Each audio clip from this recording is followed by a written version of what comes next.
Sezirli bizler.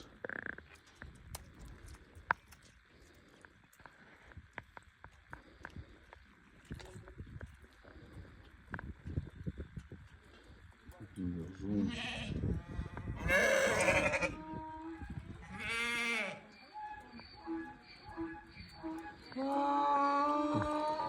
Uzun bir de tozlar.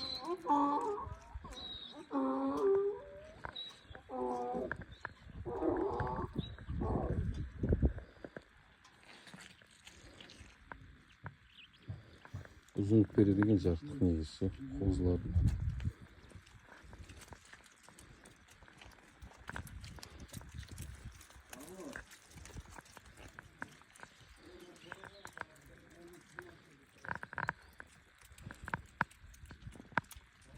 Başım sizlerin güzel olsun.